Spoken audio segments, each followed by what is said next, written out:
everybody. Welcome to Wall Street Hackers. This is our unique show in which we discuss the stock markets. We look at the quotes of the day, the stories of the day, the news of the day. And with that, we're going to bring in the hacker himself, a graduate of economics from UCLA. He also received a law degree from the University of Miami and a master's in business administration from New York University, spending 17 years in beautiful Manhattan, learning everything we need to know about the markets, none other than the hacker himself, Peter Bennett. Peter, welcome to Hey, your Nick. show. Oh, thanks. I always like that introduction. Welcome to Wall Street Hackers. We have another edition, 2124, and you can catch new Wall Street Hackers every Thursday and every Saturday, depending on your distribution channel. So the markets, we always start with the markets.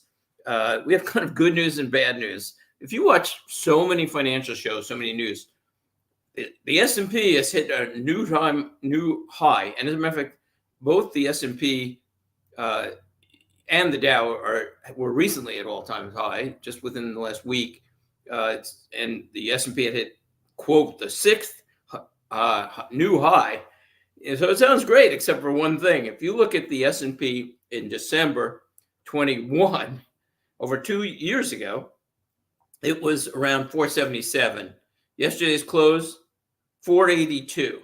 So if you were in the S&P 500 for over 2 years, you were getting about less than 1%, approximately. And that doesn't count the effects of inflation. So I don't know what the last 2 years inflation was, but it wasn't pretty. So maybe it averaged 5%, whatever. I didn't research that. But let's say it is 5% roughly. So you've lost 8% on every dollar you put into the S&P 500. And I'd add a footnote about tech. If you weren't in those 7 tech companies, you've lost a lot more, but even counting the tech companies. So it's not all exactly roses if you listen to what the financial shows are trying to push. It's just an example of the market's delusion, which we're always talking about for over 2 years. The market's now projecting still 5 rate cuts. And this is just perfect evidence too. So just a month ago, there was an 89% chance that there was going to be a rate cut in March. Well, what happens now, it's well under 40%, about 40%, and from 89, and just a month later. And I would say, I think it'll be probably zero, although I'm not going to bet on that either. But based on Chairman Powell's comments this week, I don't think there's a chance that there's going to be a rate cut. And they shouldn't be rate cutting. Why? Because they're not winning the war against inflation. This has been going on, and inflation is a tough battle to win. Unemployment is near 50-year record lows.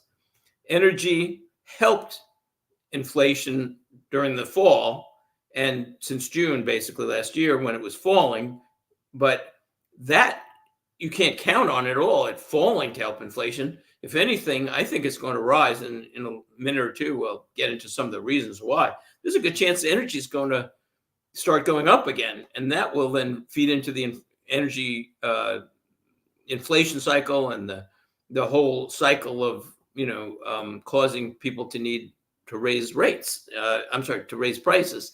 So we're far from that. Of course, government spending both on and off the books is totally, I would say, out of control or close. We're in an election year. It's not likely to change. And the government is spending trillions and trillions. People say 34 trillion. I say probably 125 trillion because I count the off the books gap adjusted debt. And I don't see that on television a whole lot or financial news shows or news reports or magazines or anything. They always say, oh, it's 34 trillion. We're in trouble. What if it's 125 trillion, which I say it is, roughly, counting Medicare and Social Security money that's already been spent, and that money will have to be paid eventually. So here's just some recent headlines that, by the way, I wrote a lot of that before these headlines, and then I just saw these headlines in the last day or so. U.S. job openings rise in December to highest level in 3 months. So going the wrong way again. Unemployment is at the 50-year low, and it's going the wrong direction. We're now over 9 million unfilled jobs. So how exactly does that create pressure on the labor market if it's 9 million unfilled jobs? And then oil, which I always say is the bull in the china shop. So here are just some of the reasons why energy might be going up and is less likely to be going down, and that will affect everything. One, U.S. commercial crude storage could be 66 million barrels below the 2023 level and 3.5 billion below 2022. So we actually have less oil, and people are driving. Number two, OPEC compliance is probably going to be strong in this coming quarter. Three, China is fixated on boosting their economy via stimulus, and a recovering Chinese economy will use more energy by definition. So, and then of course we have political instability. Everybody knows about that. Not only could there even be a potential Middle East war, which I don't think there will be a full-out war, because Iran doesn't want that. They will lose. But also, there's what's going on in the Red Sea, which has two impacts. One, it causes the ships to have to travel much further, and they're using a lot of extra oil just to get to where they're going because they can't use the Red Sea as much. And two, it will drive shipping costs up and also lower demand, not even related to energy, but it will lower supplies versus demand in terms of the ships will take longer to get there. So that could cause a supply crunch. So energy not going to help. And of course, again, government spending not going to help, especially in an election year. So quotes of the week. I have two, both from Barron's dailies. One from Tuesday. The Fed has backed itself into a corner after opening the door to the prospect of rate cuts at its meeting in December. That's what I said. I could not believe Powell said that. It was so dovish. It goes on. Anything less dovish this time around risk stalling or even reversing the S&P 500's recent record highs. Right, record highs. Okay. And the other one is from Friday, 126, Barron's Daily. The biggest and fastest increase in interest rates in a generation hasn't crashed the economy. And because monetary policy works with a lag, it's too soon to say interest rates have had much of an impact in bringing inflation down. Again, exactly right. I don't see it coming down, and the Fed's higher for longer, which I call not so high for longer. The Fed actually needs or needed to raise it. Eventually, it will wear down the economy, but it's going to be in terms of, pushing inflation down, but it's going to be a really long, slow battle. Normally, they'd have to be higher now to fight, and I've been saying that for 2 years, and inflation is down, which I'm not surprised at, but to get to 2% target rate is a long way to go. So, 5 most interesting stories of the week. Number one interesting story. President Biden told reporters that the U.S. border is not secure, the U.S. border with Mexico. He was asked whether the frontier was secured following some remarks to a bipartisan group of mayors. He said, quote, "No, it's not." Now, that's a little confusing to me. Number one, for 3 years, Homeland Security Secretary Alejandro Mayorkas has been saying to Congress and everybody that the border is secure. So how is it that it's not secure now when it was for the last 3 years? And he obviously works for President Biden. So it could be possibly because it's an election year coming up. And this is a very big issue.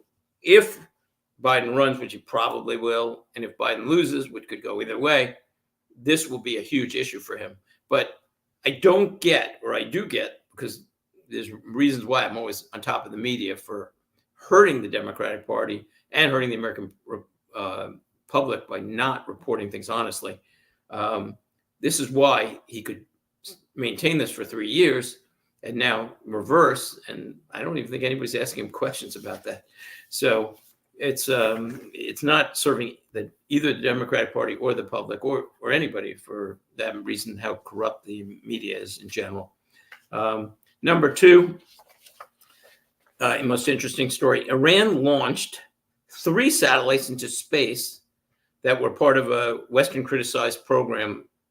And they had previously launched rockets, but they failed. But now they have launched a missile into space, and this is going to help their ICBM program. And they maintain the largest arsenal of ballistic missiles in the Middle East. So on Friday, France and Germany and the United Kingdom condemned the satellite launch. They said, quote, "We have long-standing concerns over Iran's activity related to ballistic missile technologies that are capable of delivering nuclear weapons. These concerns are reinforced by Iran's continued nuclear escalation beyond all credible civilian justification." So they're enriching uranium closer and closer to having nuclear bombs. They can launch a missile into space. Yeah, I'd say that's a little concerning. That's a good way to put it. I don't know what else to say about that. It's pretty amazing. In another Iran-related story, so this one everybody's heard of, but there's a few interesting little takes on this. Iranian proxies have now killed 3 U.S. citizens with a drone attack. 3 points of interest. One, President Biden has been warning Iran not to attack during the last roughly 160 attacks. So something was probably going to happen eventually.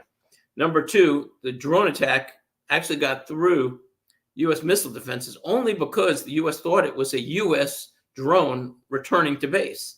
So these missile defenses are very effective. And I always think back to Ronald Reagan when they made so much fun of him, calling it Star Wars, when he was talking about missile defenses and shooting down missiles. And they criticized him, saying, "Oh, it's Star Wars, it'll never happen," and making brutal fun of him.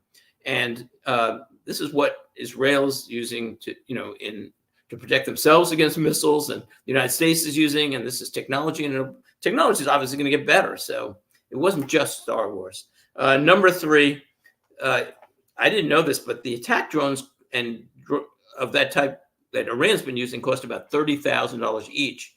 But the missiles that the U.S. used to intercept them cost about $2 million each. So it might be a little financial imbalance. Of course, we need to protect, but that's quite an expense to shoot down a $30,000 missile. To get a little lighter, because those were pretty gruesome type stories. Number 1, interesting story number 4. The Chipotle founder created robot-powered fast food startup Kernel to set up its first location next month. So Kernel has a meatless menu and has a almost totally automated kitchen. It's staffed by as few as 3 people. It uses computer screens, slots, and chutes that form an assembly line. There are customers order the food electronically. Automated kitchen handles most of the work. There's a conveyor belt into the oven for cooking. Ingredients for salad are automatically doled out. The first storefront is going to be at 315 Park Avenue, New York City, in February. So it's really interesting that this is happening. Technology is moving on. But again, one of Wall Street hackers' concerns is how many jobs are going to be lost in the next decade and more and beyond to AI and to robotics. It could be very disruptive to the economy. And finally, another light story. The world's largest cruise ship just launched. It's called Royal Caribbean's Icon of the Seas. It's 1,200 feet long and is the size of almost 4 city blocks. It has 20 decks and holds 7,600 passengers and 2,350 crew. So basically, it's about 10,000 people on a ship, and that's the size of many towns, including one of the towns I lived in when I first got married. So we'll take a quick break, and then we'll get into the pick of the week, dividend pick of the week, and our discussion. See you soon.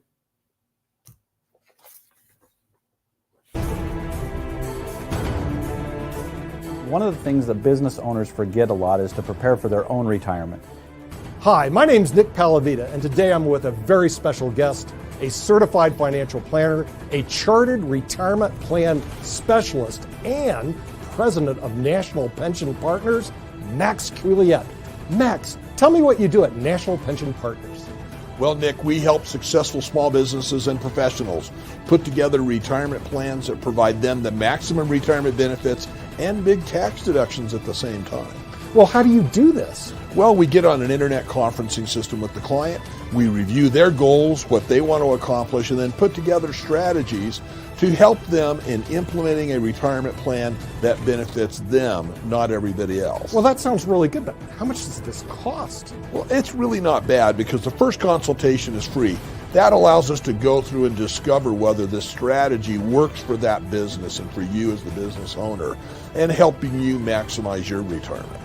Well, Max, how do we get this free appointment? It's really pretty simple, Nick. You can either go to our website below or call us at 877-252-1692, and then we can set up a time with either myself, Nick, or one of our other retirement plan specialists, another CPA or advisor in the office to go over this with you and make sure it fits for you. Hi, my name is Lewis Haupt. I work with National Pension Partners, and I work with businesses to allow them to put the maximum away that they can for themselves and to save taxes. Hi, I'm Brad Coyle, and I'm the brokerage manager at National Pension Partners. We're always analyzing plan fund choices in order to ensure the participant's success. If you want more information on how we can help you and your business put more money away in a retirement plan than you ever thought possible, contact us at the website below or call us at 877-252. And we're back. So with the S&P up a whole 0.5% a year, roughly for 2 years, investment selection is very important. And the Wall Street Hackers model portfolio, by the way, is fully invested. It's not like we're holding a lot of cash back. It's just that you have to pick the right stocks. And energy, along with technology, have been the two places to be. And so technology is tough right now because it's so valued and each company is different. I'm going to mention, one tech company next week that I'm dabbling with, and I like it a lot better than the others. But right now, I love the pipelines as always. MPLX is done phenomenally well. And that's our largest allocation, and it's up a lot in the last week or two on a very good report. Pipelines are great because North America is energy rich. The midstream energy suppliers are going to be needed for decades to come. They have high yields and they're demand driven to a good extent. People need energy, so they're not going anywhere. Hey, Nick. And also, construction of interstate pipelines now is very difficult compared to what it was. Now, you think that would hurt the industry, but the existing pipelines become very valuable when you can't build new pipelines or you have more difficulty. So the investment of the week, disclaimers first. Entertainment only, no guarantees. These are only our opinions, and you should consult your financial advisor. There's never a guarantee. Look, if there was ever a guarantee on anything, you just put every penny into an option, but people don't do that generally, except for gamblers. So the investment of the week is MLPX, which is not to be confused with MPLX. MPLX is our largest allocation. It's a pipeline. But MLPX is a global X MLP and energy infrastructure ETF. It's a exchange traded fund. And this is one of the few mutual funds we're in. The allocation is 2/3%, and only because there are very few reasons why I wouldn't do more. Number one, because I have so much in pipelines, about 30% now, because it's appreciated, and I'd rather pick which ones. But it's a great diversifier for a portfolio, and also it's a great diversifier within pipelines, and it has a lot of advantages. Number one, you get about 25 different MLPs. They do own MPLX and maybe EPD. I didn't look for that one, but maybe it's about 5% just in MPLX. But MLPX, first of all, does not require a K1 to be filed. So that's one of the disadvantages why I don't know a lot of pipelines, because the accounting costs can really add up. It has, again, 25 holdings. It has a yield right now of 5.8%. it has done phenomenally well since 2018 in terms of increasing dividends, really well. In 2018, the dividend was 16 cents. Now it's 60 cents. So you're getting actually 4 times the dividend. If it continues like that, we're talking about 5 years. In 5 years, if I'm getting 20%, that would be nice. And we'll see how that does. But that's really a lot of potential. And it also has the portfolio has a current price over cash flow of 5.9, which is very low. That equals a 17% cash flow yield, which I always look at any company. What's the cash flow? That tells you the real story. And that's a huge cash flow. And according to E-Trade, it had an 11% cash flow growth. So as a part of a pipeline portfolio, 2/3%, no problem. If you hate, K1s and you don't want to get into that, maybe you do more. Again, no guarantees, but I like it a lot. So panel discussion of the week. I love Tony Robbins. I really love Tony Robbins. He's one of my sources of philosophical information. And first of all, there's so much to obviously like about him, but one, he believes people can change, and also people can change their environment. And also, he doesn't believe in a victim mentality. And that's, I think, too pervasive in our society. It's like, you're a victim. So many people tell you, on the news or whatever, you're a victim, so you can't succeed. That's exactly the opposite message we should be sending people. So this last week, I did a 3-day seminar that you offer for free, actually. And it was really good. And here's what he said. I'm just going to paraphrase because I didn't write it down exactly, but this gets what he was saying. He said, the history of the world is good times create weak people create bad times create strong people create good times. So that's the panel of the discussion of the week, and we'll do a quick background. But the question is this definitely true? Is that the cycle? Good times create weak people create bad times create strong people create good times. Is that the history of the world? And is that going to be our history going forward, our future? So just a few backgrounds. One, Rome. You always have to look at Rome because it was a very successful republic for 500 years. And then it was an autocracy for another 500 years, but it fell. Some of the things going on today, a lot of people might say there's an analogy to it. Some of the trends, financial spending, maybe a non-focus on the military, and trying to overextend on the military. A lot of mistakes Rome made. At least you could look at the United States and say, are we following that path? Also, as everyone knows, a lot of the world, the United States and many other countries, have constantly been in instability. We go from prosperous times to really tough times, prosperous times, tough times. It seems like that's been the cycle of the past. So the question is that definitely going to be the cycle of the future? Nick? Oh, wow. Yeah, I did see that quote. That was pretty interesting, Peter. We do go through cycles. I mean, if that's what you're saying, that is true. Do cycles create different styles of people? Maybe, or maybe what they do is they highlight people more. They go, oh, look at all these brilliant generals that just appeared in World War II. Well, Right. They're always brilliant generals. There were just no wars for them. So now that But the there's good a war, times, well, they let's get to be wait. highlighted. Let's break it out, though. Do good times create weak But people? one thing the investors do need to look at is Right. we do go through cycles, and this is one Oh, of the no hardest doubt things about of that. capitalism. Now, communism says, "Whoa, everything's the same." But see, that's also not true either. They try to project everything's the same, but it's absolutely not the same. And then sometimes, like in Venezuela, who decide, "Oh, we're going to confiscate everything. Communism is great. We're going to take it." Their economy is the same. It's flat and bad all the time. So some of them don't go through cycles, and when they don't go through cycles, and you're flat and bad all the time, like Venezuela, Yeah, that's not good either. No, bad it's all not the good time. either. Right? It's not good Right. either. But the investors do need to realize that there shall be cycles. And right now, it looks like the market's on an up cycle, but how long is that going to last, and when is it going to turn? And Well, that's that's the what question, we yeah. try to look at Wall Street Hackers. Yeah, well, and really, that's all true. I mean, I think that Tony Robbins, as always, is probably mostly right. I'll say mostly. It's not quite as simple as that. I mean, but here's what I think. I think that when times are good, people start focusing on less important issues in terms of survival and prosperity.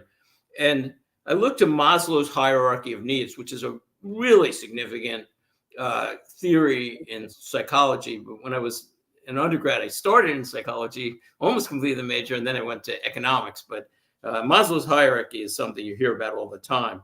And basically, it's a pyramid, in case you don't know what it is, which says there are levels of needs that need to be met.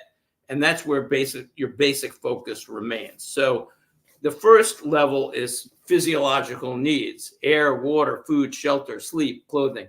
And if you watch survival shows, you know, if you don't have that, you don't have much. So you need to get that in order before you start thinking of the next thing. The next thing is safety needs: personal security, employment, resources, health. The next one, the third level, is love and belonging, like intimacy, family, sense of connections, friendship. The fourth is esteem, self-esteem, status, recognition, respect. And finally, self-actualization, which is the desire to become the most one can be.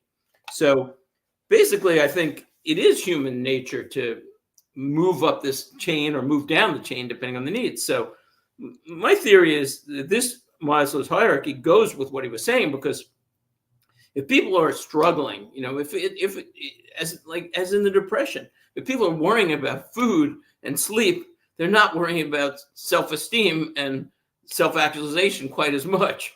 You know, so you know, it's not as simple as there's no need for love, there's no need for safety, but the focus does change. So when those basic needs are met, I think the focus maybe moves off it, and then maybe the focus of society isn't enough on that, so it can slip a little bit.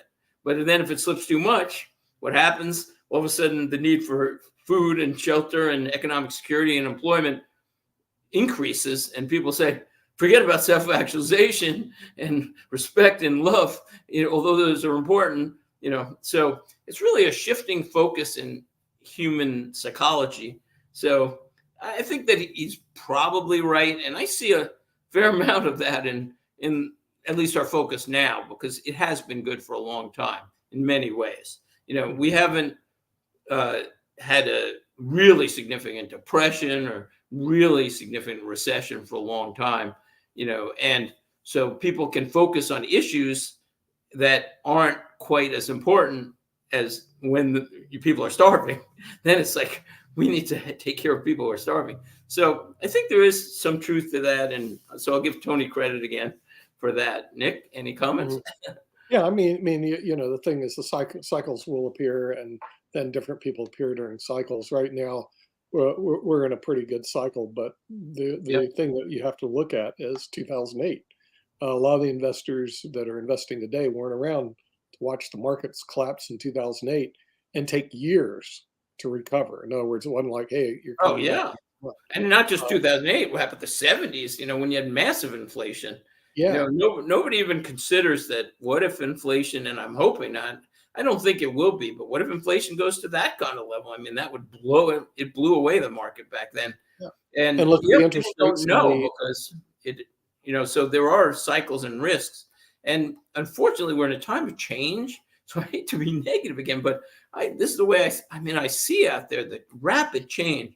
Nobody really knows the effects of a lot of this. I mean, number one, the debt is so huge from the government, and nobody's really taking care of that. There's no focus on it, or very little focus on it. And again, everybody's concerned about the 34 trillion, but it's really 125 trillion. And that's coming due in the well before the next decade. And all that money that was going into Medicare and then being spent is now going to be needed. So not only is it not going to be funding things, it's going to need to pull money in or to print money. That alone is it's very disruptive to the economy. Well, Peter, how many CPAs ever get elected to Congress? I don't know. I think we need one. I don't think we have any. And well, so you know what? You have as a ship being run by a ship of fools. You don't have any CPAs in Congress. You have I don't know if they're fools, but they're smart people, but politics drives their needs, I guess. But it doesn't even take a CPA, I would add, to figure out that GAAP accounting, generally accounting principles, should be. Yeah, but come on, Peter, you have an MBA from NYU. How many MBAs from NYU are in politics? Yeah. Okay. On the other side, the generally accounting principles means generally accepted accounting principles. These are the most basic rules that companies and households follow. I haven't done a survey, but I think it would be very interesting for us to do a survey on the financial backgrounds of congressmen and senators. Yeah, I'm that's a good definitely question. afraid. I can do it because the internet knows everything. It'll take some time. And then we might find some very startling statistics that we don't want to announce on Wall Street Hackers, or frankly, anywhere. Yeah, I have no idea. I do know a lot of Congress people are successful business people, lawyers, whatever. But you know what? Again, I don't think it's the people or some of the people. It surely is fault because they're even too short. But the problem is in politics, it will be very hard for politicians to break the news to people. It's like, I wouldn't quite call it a Ponzi scheme, but it's almost like that. Like, let's say you're running a Ponzi scheme and you have to tell people, oh, they've been running a Ponzi scheme for 50 years. Now, I'm not saying it is a Ponzi scheme, but it's sort of like that in a sense because the money was supposed to be put away for society, and it's been spent every year. So how do you break It's this? never designed to be actuarially sound. When we look at the Social Security system probably, was set up years ago, it's a PAYGO system, which a lot of pensions are set up on, but today almost none of them. Most of them have reserves that pay forever. But this was a PAYGO system. PAYGO systems don't work in shrinking populations. We have a shrinking population with a PAYGO system. It fails. For an aging population, not a shrinking population, just to correct you. Yeah, well, we have a growing population. We have a shrinking workforce relative to the person that was there. Exactly. It had to be Ponzi'd up, and it's not. It's going down. Well, yeah, and then this has been quote. They say this all the time: the third rail of politics. So nobody wants to talk about it. The problem is, it was 50 years away. Then it was 40 years, 20 years, 10 years. Now. It's not decades away anymore. Now it's years, and soon it's going to be months. Medicare in the next 5 years is going broke. And well, the thing is, that's what we're talking about. And you know what they're doing? They're having hearings on Zuckerberg's Meta and how many people are watching social media. Okay? Right. Well, there is a problem with that too. I have a problem with some of that. They can understand that. They can understand. These puny little minds can understand it. They don't understand 34 trillion in debt. Right. They don't get it. They don't even know what debt is, but they don't understand that Medicare is going broke. They don't get it.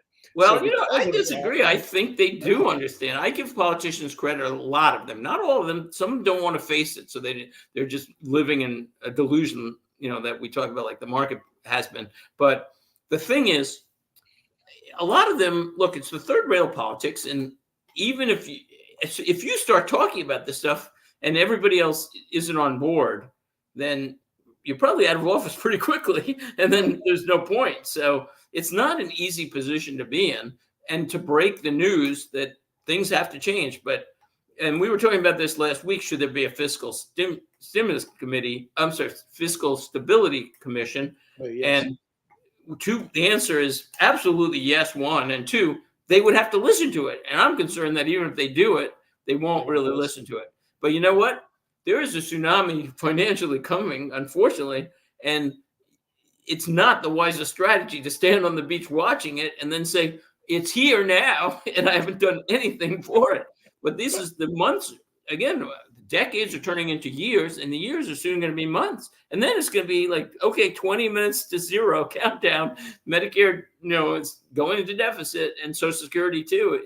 And they, so they have to focus on this. Well, see, my fear is Medicare will go into deficit. Then they're going to turn and look at the American government to subsidize it, and then they're going to find the American government is broke.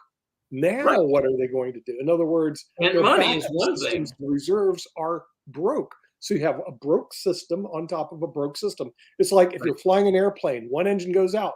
Do you know you can still fly the airplane? And the other engine the second engine goes. Yeah. Now what do you do? And unfortunately, I think we're running out of time, but that's the point. I mean, the point is the time to act is now, and it was 10 years ago and 5 years ago, but this is really going to be an important issue for investors. And why it's important, by the way, lock in income, long duration income now, in my opinion, because what the government's going to do is they're going to have to move interest rates down to zero or negative. Inflation will be higher. It's going to be a very tough environment, stagflationary type, but this is the time to lock in income for life if you can, because it's going to be tough to get later when interest rates go back to zero, as it was 2 years ago when rates were very low. You get 2% in a muni. What if you get, a 0.25% in a muni, zero in the bank, So it's tough. Anyway, we are out of time. Thanks for watching. As Kim always says, get healthy, get wealthy, and we will be on next week. Thanks again.